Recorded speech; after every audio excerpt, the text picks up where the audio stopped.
To all of you on a rainy day. On behalf of the My Retired Life Foundation, we extend a hearty welcome.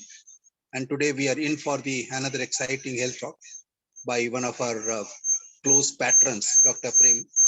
This is the third session with Dr. Prem, and we will be talking to a very interesting topic, and that's the prevention is better than cure. Now, I request Veena Madam to kindly introduce him and take forward the session. Good evening, doctor. Thank you, sir, and all my dear friends. Very good evening. At MRL, Dr. Prem has almost become an in-house name and does not need too much of an introduction. However, it is in place and it is my privilege to introduce him formally. Uh, some of our members are also new who may not have heard him before. Dr. Prem is an MD in geriatric medicine and a consultant geriatrician, elderly care specialist at Jaslok Hospital and Research Center. He also heads a dedicated, one of its rare kind of geriatric department at Jaslok, where many services are available for the elderly under one roof. Dr. Prem is very passionate about spreading the word on importance of geriatric care management and services for senior citizens. Lead member of a Graceful Living initiative and is a regular panelist on many webinars and has regularly given talks on various subjects related to elderly. In this pandemic, especially, he has taken time to address many elderly platforms, including us, on COVID, post-COVID care, vaccination, medicines, and many more. We are very thankful to you, Dr. Prem, for your consent to address us yet again. We welcome you to this evening. Thank you. Yeah, thank you. Thank you, Dr. Sengupta, and thank you, Veena ji, for the wonderful introduction as always.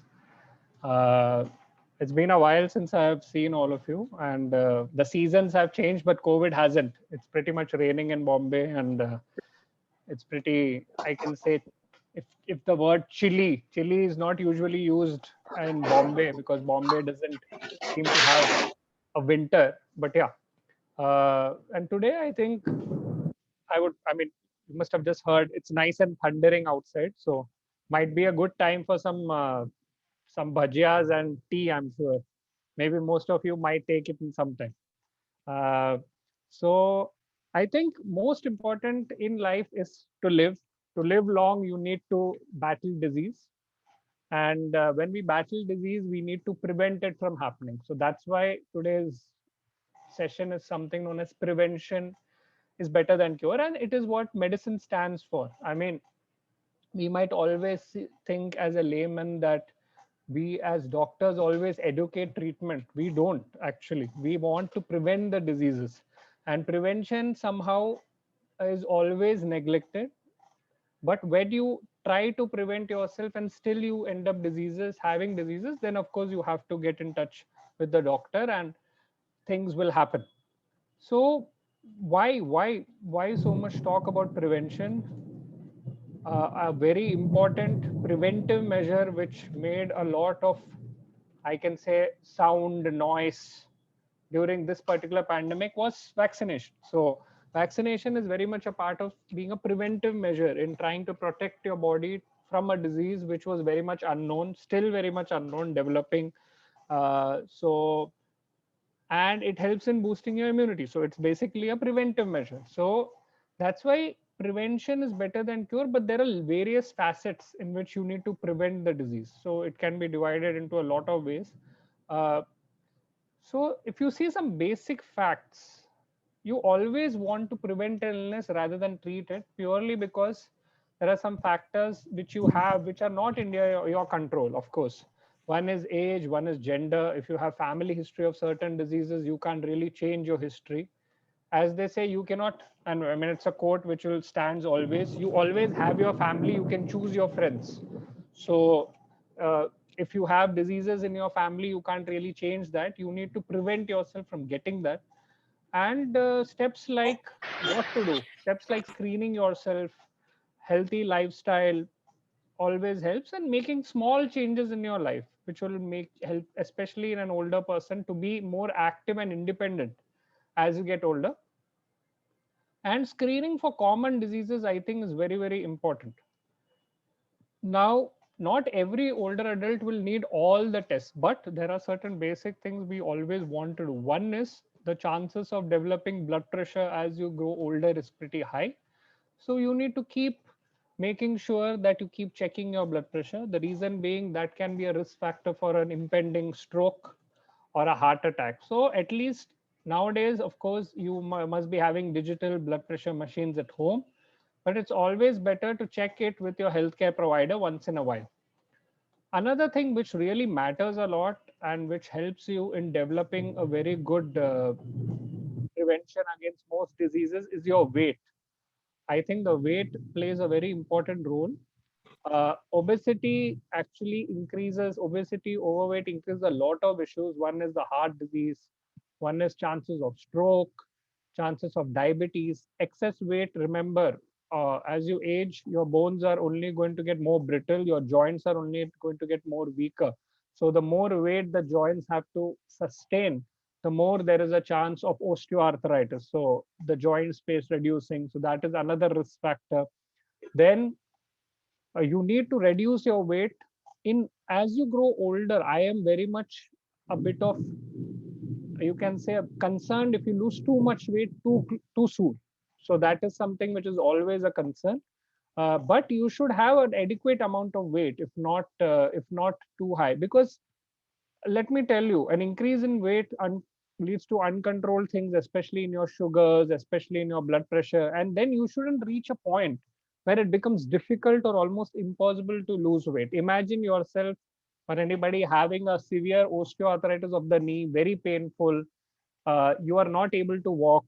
For walking, you need, I mean, you need to decrease the weight. To decrease the weight, you need to walk. So you are in a bit of a vicious cycle. So we should never reach that stage where it becomes very difficult to come back from.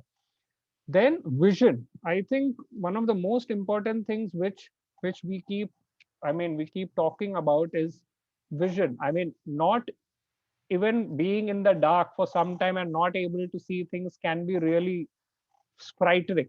So decreasing vision, not able to see people, not able to see things can be really frightening. And that's why vision is also something which we need to check. Now, if you have to be engaged with your family and friends, decrease the risk of fall, able to enjoy life more freely, you need to have your vision checked. So at least every year after 60, every year, once a year, you should show to your ophthalmologist for sure. And of course, certain diseases which are very common. One is, of course, glaucoma, which is basically too much pressure within the eye. Certain drops and interventions can help in that. Cataracts, again, clouding of the lens of the eye. Then there is something known as age-related macular degeneration, which is basically losing the central vision. Of course, there is not much of a treatment of that, except you have to be given injections and of course certain drops. But still, if it is not diagnosed at all, your vision will only get worse. So these are the common conditions. If you don't look for it, you won't be able to see, and you yourself cannot. So the ophthalmologist has to be seen. Then another important thing which keeps your quality of life and helps you in healthy aging or prevention is your hearing. I think hearing is again something for being disease free. It's important. It again helps you in being uh, in touch with people, not being isolation. Hearing loss can cause isolation. It can cause withdrawal from your social life. Then it can obviously, even that's one of the most common risk factors of even having memory problems. Then another important thing is there are modern hearing aids, so you don't need to think that no, you cannot get most of your hearing back. You can. Only thing is, it's important that you see your geriatrician or your healthcare provider. They detect, and after that you might be referred to maybe an audiologist where an audiogram will be done and seen how much it's bad. In fact, sometimes it's not even a big issue. It can only be ear wax. And once the wax is being removed, your hearing will be as good as normal. But remember one thing, usage of hearing aid has always been a resistance for older adults, and you shouldn't be having that resistance. Why I am saying is, remember, it is not making you dependent on them, it is making you more independent. If you're not using a hearing aid, you can't hear. So that is not nice. But if you're using a hearing aid and your hearing means your quality of life is maintained. So remember that that keeps you protected. Especially imagine being a person with hearing loss in a pandemic. It's not easy because I mean online even seeing also becomes very difficult, and communicating with a hearing loss an elderly is very, very crucial, and it is very, very different. Then check for your diabetes. I think diabetes is again very, very important. Diabetes causes lots of issues. It can cause blindness, it can cause nerve issues, it can cause kidney issues. When it gets really bad and people neglect their loss of sensation, it can lead to ulcers in the foot, it can lead to amputations. So that all affects your quality of life. And diabetes usually might not be alone. It might bring together the blood pressure, it might bring it might bring obesity, it might actually have high cholesterol. So all these things come together and the overall risk of death and disease increases. So regular screening should be done. Then cholesterol is another thing which is high risk of heart disease, stroke. Then if there is risk factors in your family, then you should definitely get all yourself checked always. For example, if there is a coronary artery disease or a stroke history or a MI history in your family, then there is a peripheral vascular disease. Just a moment. Hello. Yeah, peripheral vascular disease. If there is a history of smoking, if anybody is smoking even in later age, it's never late to stop, because more there is smoking, more there is a risk of actually having heart attack, actually having vascular diseases, which can only worsen your entire life.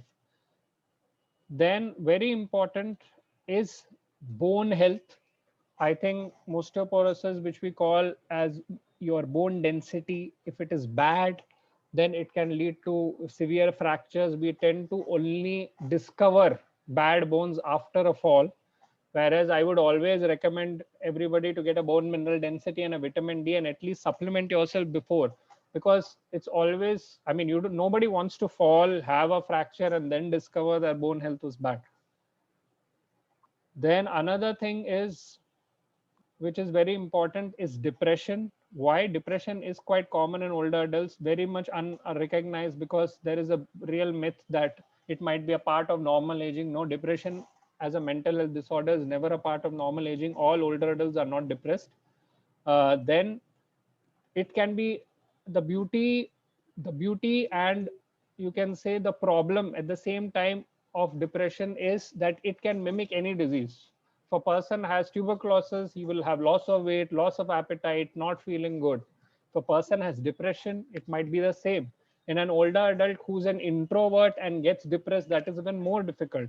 They might not even express, but there are certain signs. If you in your own spouse or in your own father, mother, or anybody else sees in you that you are actually just aloof these days, not wanting to talk, you were earlier an extrovert, you were more participative, then definitely there is a difference.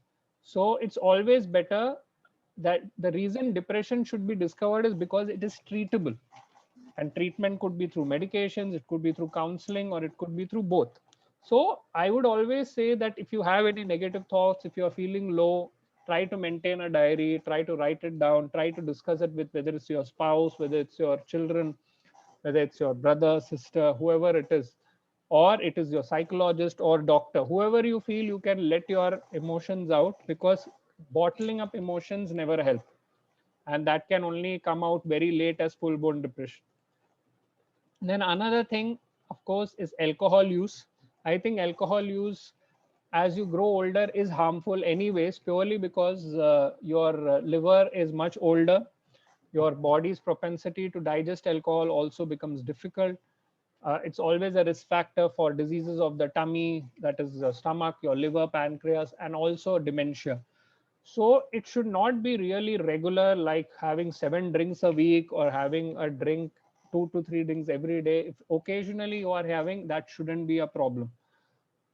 Then another thing which should always be looked for is dementia and cognitive impairment.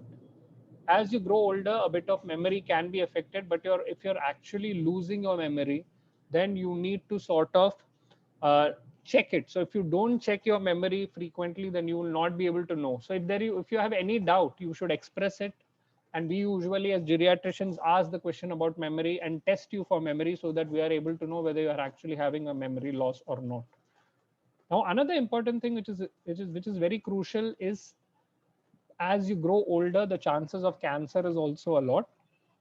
So cancer screening also plays an important role, as far as people have got a longer, you can say a longer life expectancy in general. But if screening is done, if you have family who has had a history of cancer, it's very important. Now, as far as females are concerned, the female sex, there's a propensity of breast cancer. If you have a family history of breast cancer, then definitely it should be done. And then in most health checkups, yearly mammography is done, especially to look for any changes which have happened. Age-related changes are the ones which are commonly seen. If you have a family history, then it needs to be taken more seriously. Then another thing, of course, is the colon cancer. Usually, colonoscopy might have to be done. Maybe it should recommended around every 10 years. In India, we don't have a particular guideline. Abroad, it is recommended every 10 years. Then again, coming back to cervical cancer, in most health checkups, pap smear is always done. So pap smear is another thing which is important, which helps in detection of cervical cancer. And as you age, there is a risk as well. So it just needs to be seen. If, of course, you have had a hysterectomy, then there is no real reason to do a pap smear until unless there are other reasons for cancer which can actually happen. Then prostate cancer, again coming to the males, prostate cancer is one of, you can say, one of the common cancers in the males. And it is, benefit of treatment is quite good early in the disease, but you need to screen for it so that if there are risk factors, then you can sort of prevent them. Then lung cancer, if you have had a history of smoke, that is, then definite risk is there. If you're currently smoking, then yes, or if you have quit smoking in the last 15 years. Then coming on to one of the most favorite topics of everybody as of now, the government, the public of all age groups, vaccinations, because it has never been more relevant than this particular time. Last year there was hardly any talk. It was only about knowing when it might come. This year, unfortunately, it was not only about vaccinations. I would have been happy if it was only about vaccinations and no second waves. But when we have to vaccinate people along with increasing cases, it becomes very difficult. That's why the importance of vaccinations in a normal time is also cannot be you can say specified even more. One is your influenza shots, which are usually recommended that you should take it every year, because influenza unfortunately is a virus, which is the flu shot, is a virus which just keeps changing around. And that is what we are hoping with COVID. We are hoping that maybe it just ends up being a yearly sort of shot and comes off and goes off. Hopefully we can reach at that particular stage at some point of time. It's too early to say. Then pneumonia. As far as pneumonia is concerned, it's one of the most common infections in older adults and can be really fatal. It's one of the most common causes of even admissions in older adults. So pneumonia shots are there.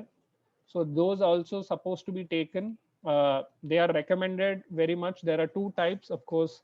There is something known as a pneumococcal polysaccharide and a conjugate vaccine. So one has to take this vaccine, and usually it gives you at least a 10-year sort of protection. Again, vaccinations, let me be clear, like COVID only, it doesn't prevent the disease. It helps you in fighting it better. It makes your body more immune to them. So you need to keep that into mind. Then, of course, relative to what you have, for example, if you need a tetanus shot, which might be because of an injury, that is also there. And one of the very painful conditions which usually happens in older adults is the zoster, herpes zoster, because it usually involves the nerve and it can be really painful. It is just maybe the adult version of chicken pox.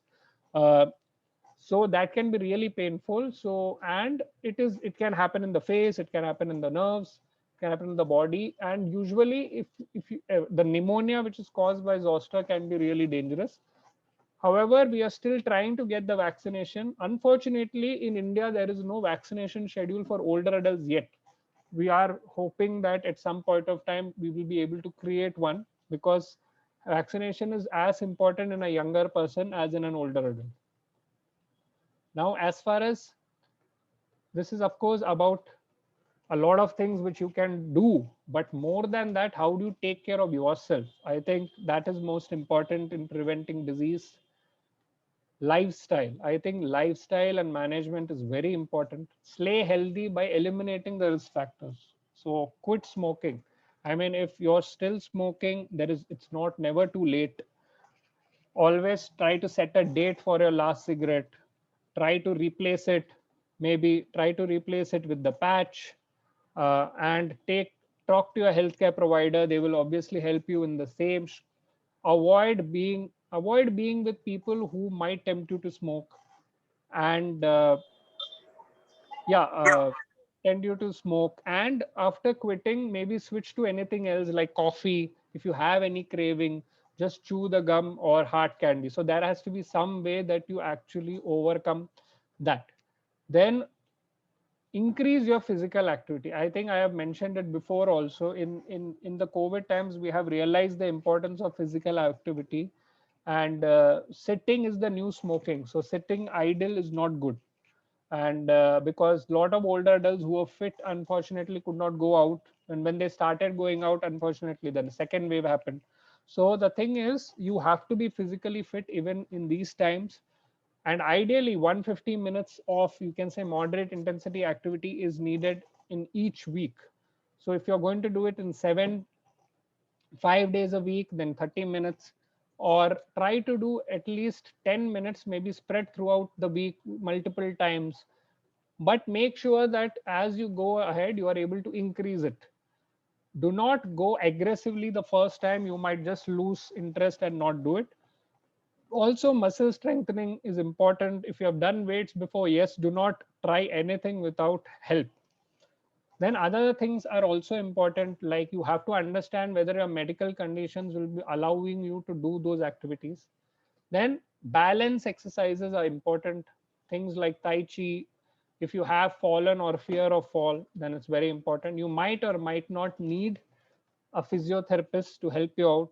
Another important thing is make sure that you always warm up before any exercise. Do not try to get into the main exercise mode always, because sometimes we just tend to do that, and we just get a bit discouraged by not being able to do it and stop it. Another thing is know your conditions. If you have severe OA knee, you shouldn't do treadmill because that will only worsen it. Then if you have heart diseases, please do consult your cardiologist and then, or your healthcare provider, and then only try to do specific exercises. You need to do exercise even in heart disease. Remember that, because to prevent MIs also, you should be physically fit. Then eat a healthy diet. I think diet is very, very important. It should have a lot of grains, a lot of fresh vegetables, fruits, low dairy foods. Avoid things which are high in salt, fat, sugars.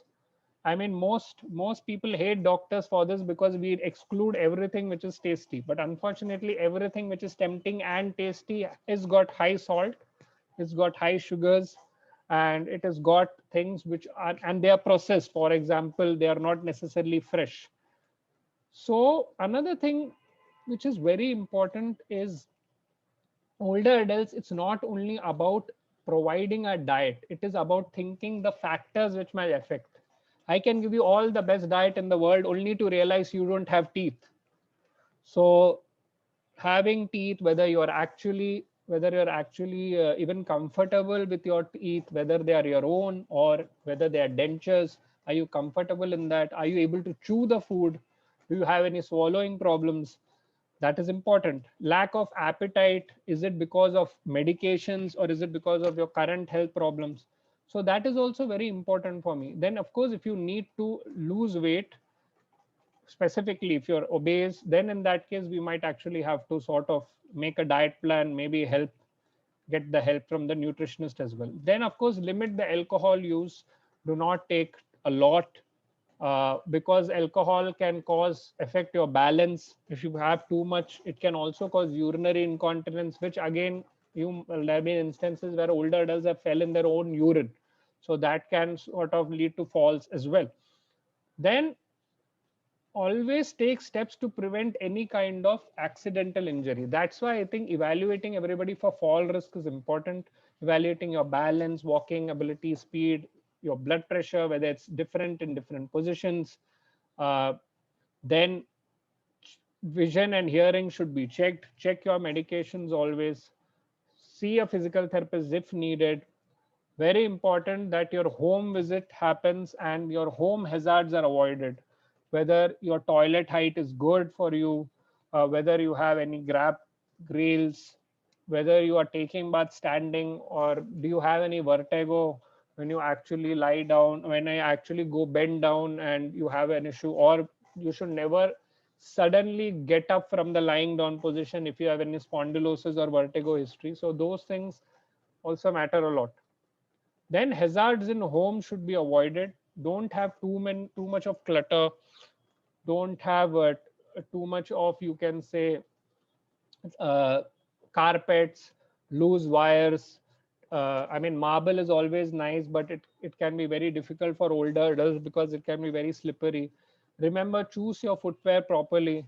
The bathroom can be dangerous. It always is, because it's got the interesting mixture of three things, that is usually oil, water, and soap.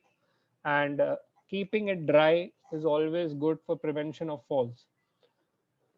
Then another important thing is always make sure that you have adequate amount of water. Never be dehydrated, because that is important not only for your general health but also for your body, because as you grow older you will not have the same amount of uh, thirst as you were younger. So you need to make sure you have 1 to 1.5 liters. Then keep your teeth healthy. I think teeth, as I said, is very important. If you have missing teeth, disease gums, it will become very difficult to eat.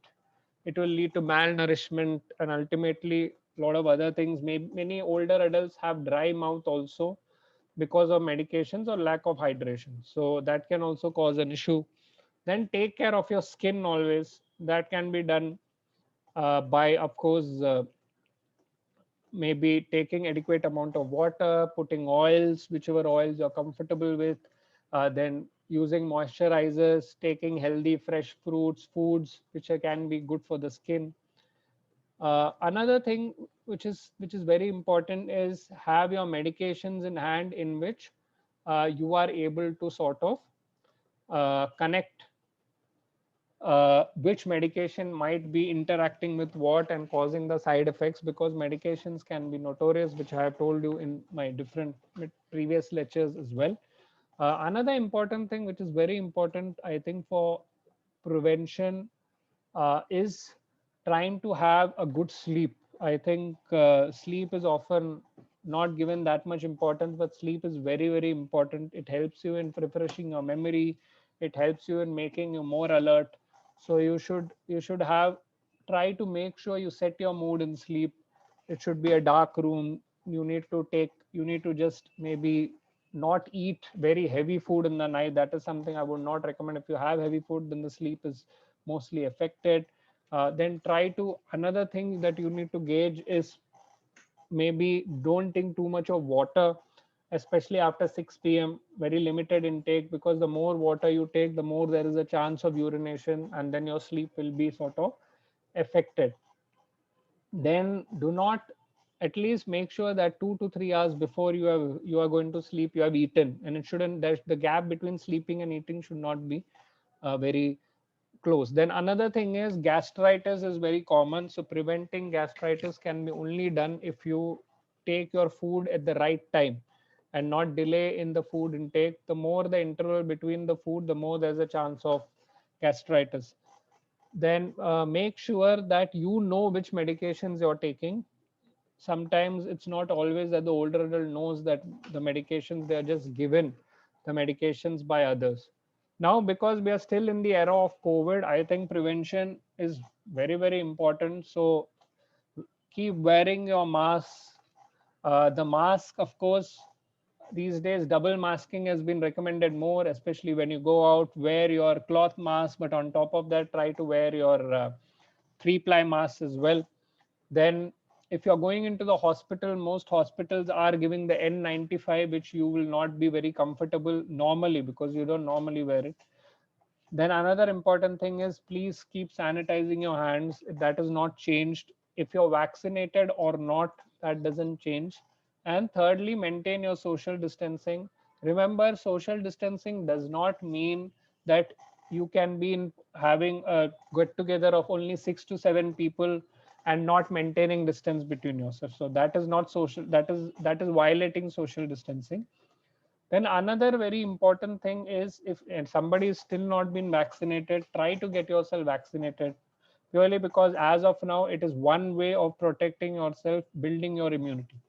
Now, on that topic, building your immunity is also as essential in prevention of diseases. So how do you build your immunity? Again, having a good diet, having a good sleep, stress, having lesser amount of stress is very, very important. I mean, it's very easier said and done. So, but draw from your own experiences. That is something I always tell all older adults, because you have seen more good times, bad times, okay times, whether it's finance, whether it's family, whether it's your work. So you need to get yourself inspired by your own self, by you be your own hero. And of course you have people other you, whether it's friends and family, so you need to take inspiration from them as well. Keep yourself busy. I think there is no age for learning, keep in touch with people. I think that's one of the biggest ways of stopping stress. Do not believe in rumors. Do not believe in just WhatsApp forwards. I keep saying that every time I address older adults, because they are, I wouldn't say notorious, but they are the ones who forward the maximum WhatsApp forwards in almost all the groups. So I would say that it's best that you see the authenticity of that, and that is very easily can be done. It can be done by either asking your family members, or if it's about medical, especially try to ask your doctors, because it's very easy. Imagine spreading a word is spread like a wildfire these days, and that wrong spreading of things can obviously be very difficult. Another thing you should not take stress about any time is governance. It's not in your hand. They are the ones who are going to take the decisions. When will the pandemic be over? Not in your hands. What is the strategy going to be? Not in your hands. The government strategy is something you need to follow, but your strategy is something you should follow, because that is the only one which is going to keep you away. Remember one thing: the only way of preventing yourself from getting COVID is to stay away from it.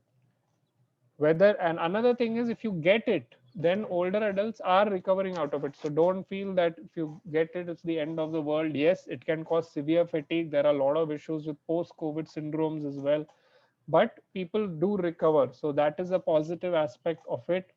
Remember, we are not scared of the disease. We are scared of the spread, and how it reacts in different people, different age groups is the one which is a problem now.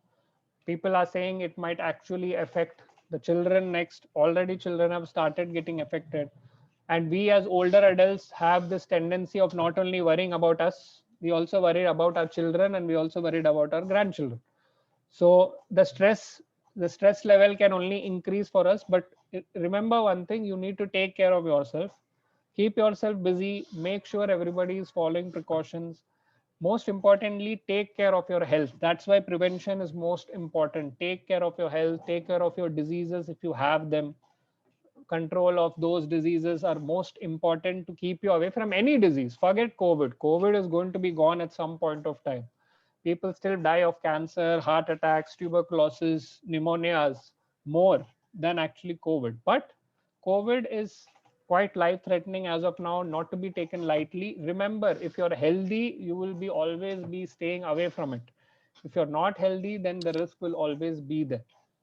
Another thing is, it's very important that you obviously have the responsibility of taking care of yourself and the others also. And especially the young people are the ones who are, their irresponsible behavior to an extent has made sure, because a lot of older adults didn't go outside, but they ended up getting COVID. Whether it's because people went out, and I mean, some people didn't have a choice, let me be very frank. If there are two older adults and one younger person, then that younger person is the only person who can go out and get food. I mean, somebody has to get things to move the household. So at that time, maybe the spread was, once you get it, please don't think how you got it. It doesn't really help. All you can think about is getting out of it. Always, another thing is, if you get it, please be in touch with a healthcare provider. Do not just believe in COVID stories of other people. Ultimately, yes, they consulted people and that's how they got out of it. Authenticity of information has become most important during this time, because there has been a lot of confusion. There has been a lot of thing. Again, whether remdesivir works or not is not your headache. If, I mean, as what I'm trying to say is, do not go into so many details that you get more scared. At the same time, know enough to protect yourself. Another important thing is bone health, which I said, which is a part of prevention. Take your calcium, take your vitamin D. It's very important that you don't neglect that. At the same time, a lot of older adults tend to take injections for vitamin D and not check the vitamin D, and we have found out that the vitamin D is over the roof. So that is also, anything more is also not good. So that is also something you should see.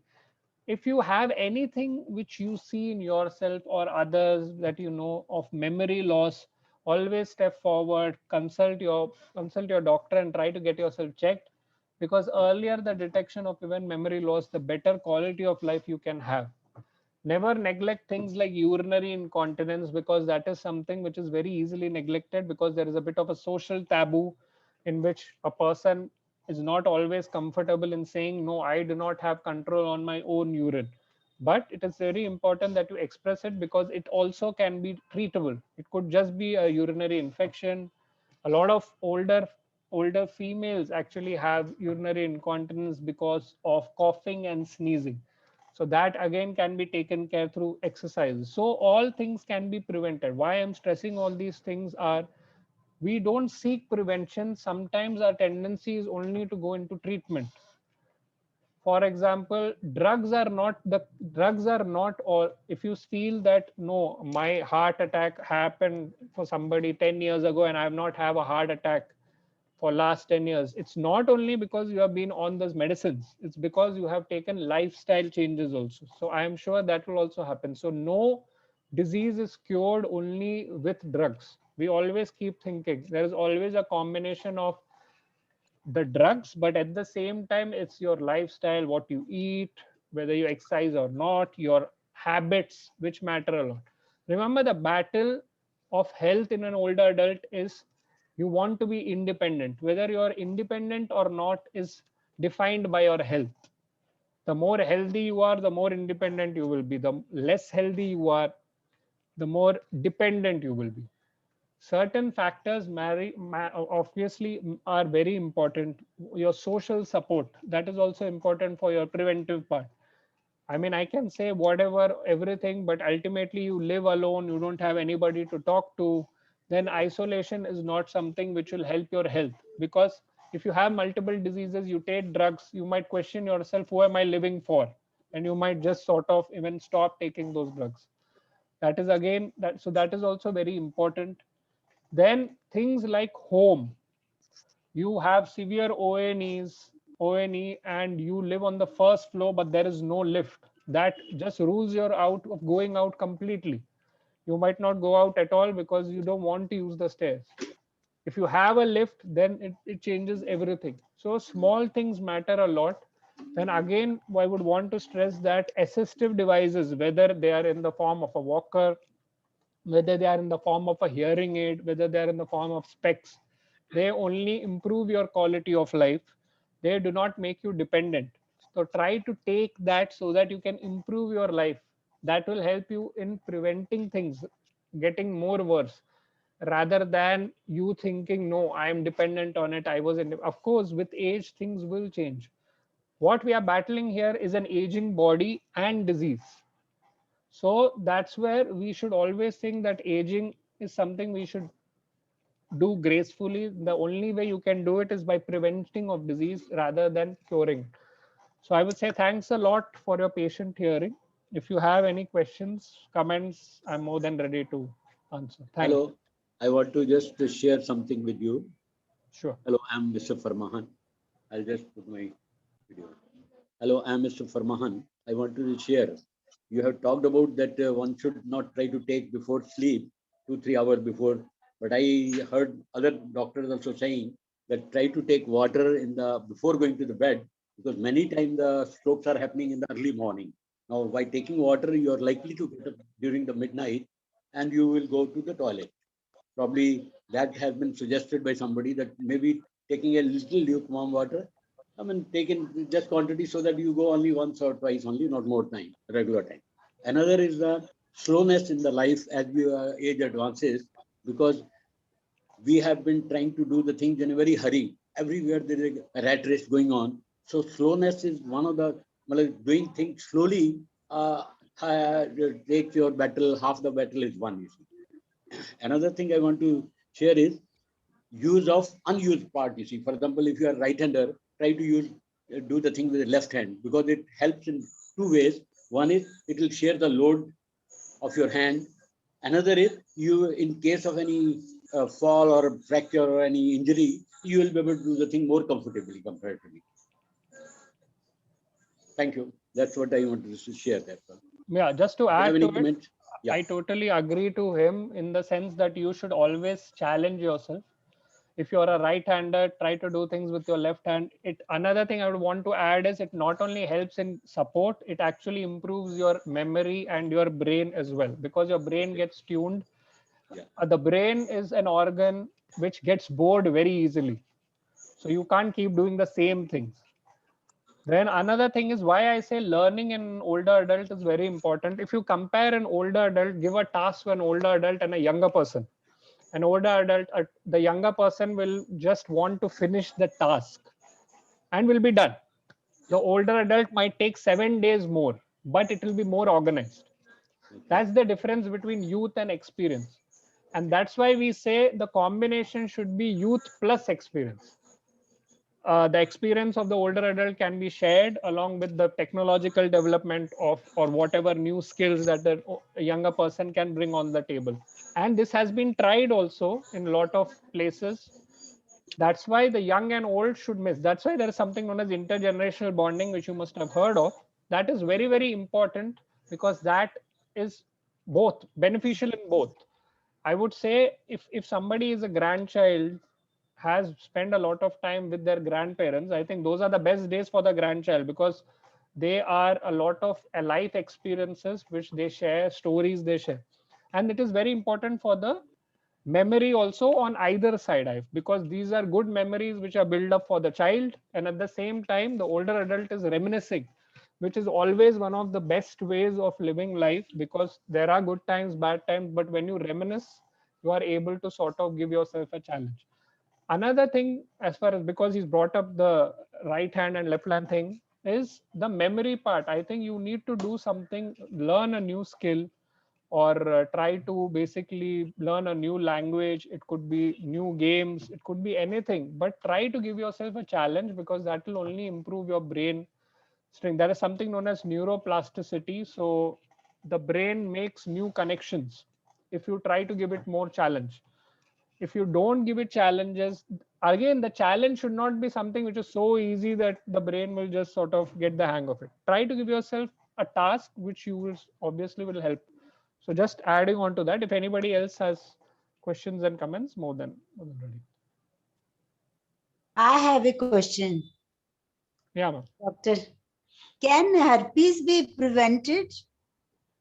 Ma'am, herpes, to be Yes. very frank, the prevention part, of course, is the vaccine, but it's not very popularized as such in India yet. But abroad, there is something known as Zostavax, which is the herpes vaccine, which is very much in production, and it is also given to older adults. In India, unfortunately, it was somewhere stuck in the testing phase, and we are still waiting for it. But it is, I mean, one of the biggest ways of preventing herpes is getting the vaccination, because I know for sure a lot of older adults, when they get it, they have a harrowing time, because it's very painful. Very painful. Very painful. And it lingers. Unfortunately, the pain can come later also.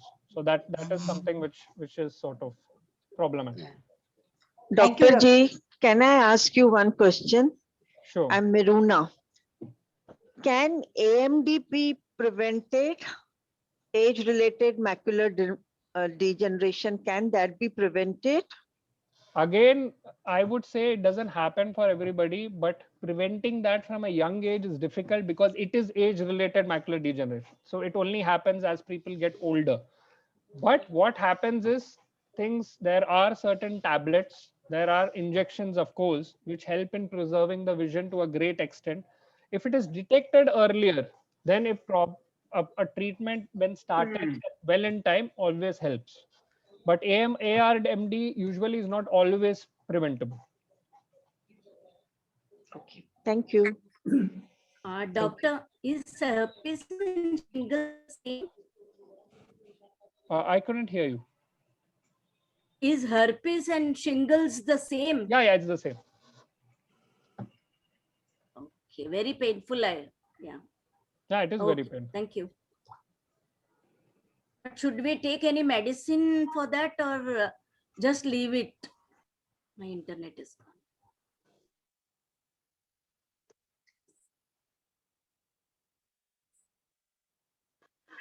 I think we have lost Dr. Prem.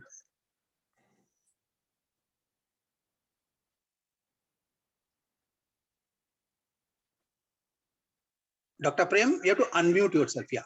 Yeah. Please. I was just asking shingles, is there a once Yeah. somebody gets treatment or just leave it at that? No. It's usually treated with medicines, treated with antivirals. Yeah, I'm just getting a Thank call. you. Just a minute.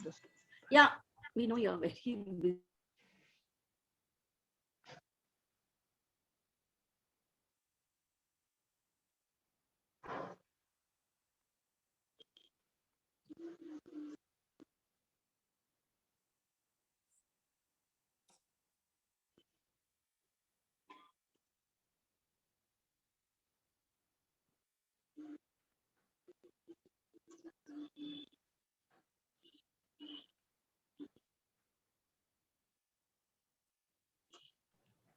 Yes.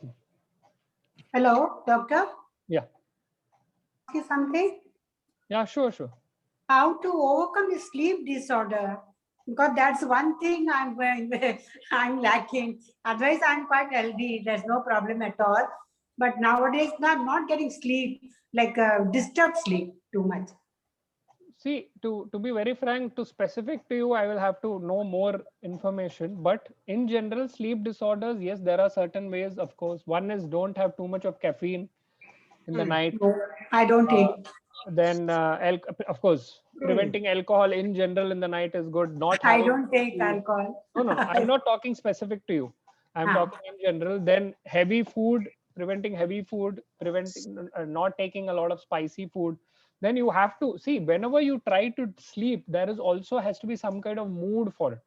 I mean, you can't just try to just go. Sometimes, a lot of times, what happens is we just try to sleep, but that's not the way it is.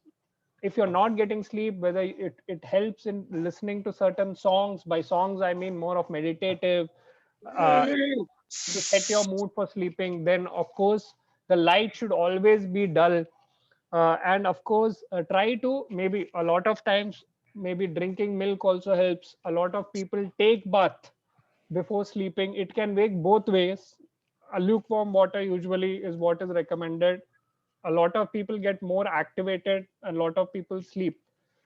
Another important thing I would say is stay away from your phones, because at any age that is not good for sleeping, because the blue screen, it sort of stimulates you. So it will, when it stimulates, it does not put you to sleep. So once your sleep wake cycle and you're stimulated to certain extent, that you will then not get sleep. So that is, I think, something which you should always keep in your mind. Then another important thing is, try to make sure, even if you're on medicines for sleep, it's not a problem. If it's a small dose, it's not an issue. Quality of sleep is more important than quantity. If you're sleeping for 10 hours, just rolling in the bed, not getting sleep, that's not good enough. If you're sleeping for 5 hours, but you're getting good sleep, then that's okay. So that's how you have to sort of overcome. Remember one thing, too much of daytime sleep is also not good. anything more than half an hour is not usually recommended. If you sleep more 1.5 hours, then it tends to hamper your night sleep for sure. Things like gastritis, having gastric troubles, they can hamper the sleep a lot. So make sure that that is treated or taken care of. Try to take food at the right time throughout the day also, because if you don't, then we often concentrate on not getting sleep. We do not concentrate on why we are not getting sleep. So That's true. so that is important. Try to take care of the other diseases so that sleep can get better. Okay, thank you, thank you, thank you. Thanks a Dr. lot. Saab, myself R.K. Modi speaking. Yes, sir. Yes, normal sleeping hours it is said for seniors are 7 hours or 8 hours. But what you will say if a senior person is sleeping more than 10 hours, 12 hours, what is the harm of it? Whether it is not harmful or harmful? See, ideal sleeping is around 6 to 8 hours for anybody, to be very frank. Children sleep very long, Yes, and right. that has never been harmful. Yeah. Now the thing with sleep is it obviously depends upon what kind of activity you're doing. Are you going to be doing other things also? If an older adult is suddenly sleeping for 12 hours, then I'm a bit worried, because I have to see if there is an organic cause which is causing something. For example, if somebody develops an electrolyte abnormality or develops certain issues like sodium going down, salt going down, infections, they can just be continuously sleeping. So that can be. But if it's an older person who's normally sleeping, I would still not recommend 10 to 12 hours. It's too much, because then you're not doing a lot of things. Sleep it's more for rejuvenation. It's not to be taken almost half of your day. We're talking about 12 hours means it's taking half of your day. And I would want you to put those times into other things, into trying to make yourself more active again. But sleep is important to preserve your memory, so that is something we need to sort of keep in mind. As it's always said, too much of anything is not good. So I think 6 to 8 hours is good enough. If you're getting 10 hours, then you would be lucky, because a lot of older adults don't get such amount of sleep. 12 hours is too much. According to me, it's just too much of sleep. We'll take Can a I ask last one question. question, doctor? Yeah, please, Okay. Agarwal sir. Last question, please.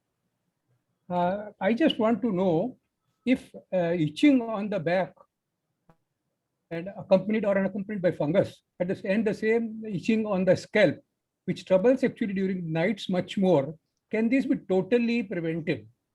Again, sir, using medicines. Yeah, it depends on the cause, to be very frank. So in general, itching can happen in an older adult because of dryness of skin, because of a lot of issues, lack of fluids, lack of water.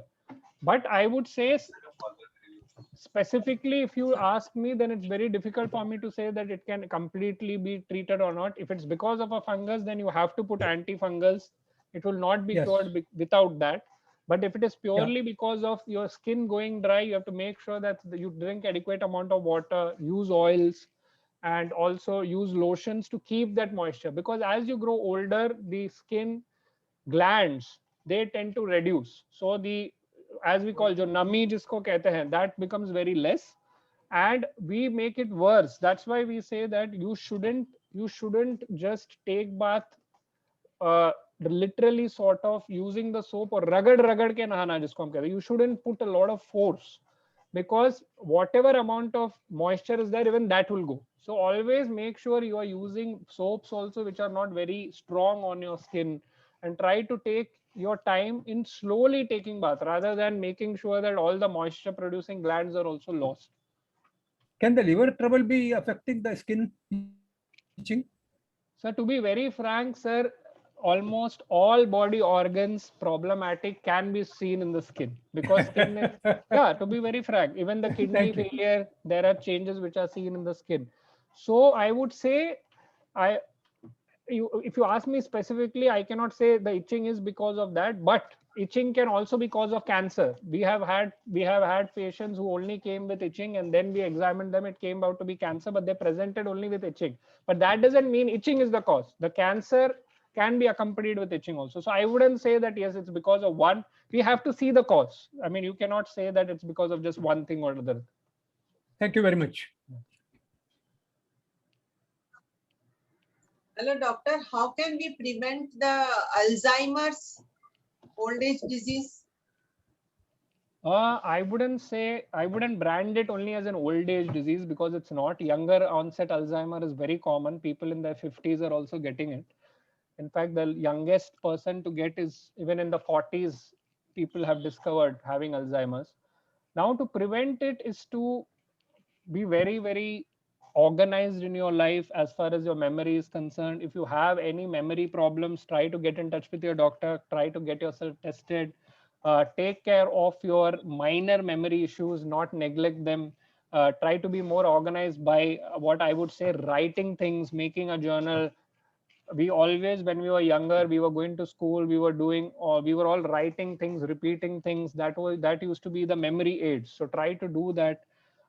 Then make sure that you are obviously trying to do things in a routine. That also sort of helps. Take care of your diet. Unhealthy diet doesn't help. Exercise is very important for a good memory. Then another thing is as I told earlier, give your brain a challenge.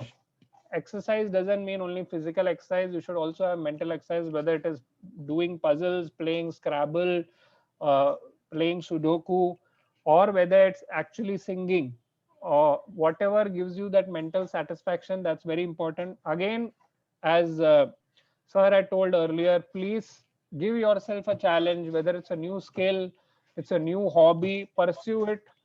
There is no age for learning. So you have to sort of, the oldest person, gerontology is something known as study of aging.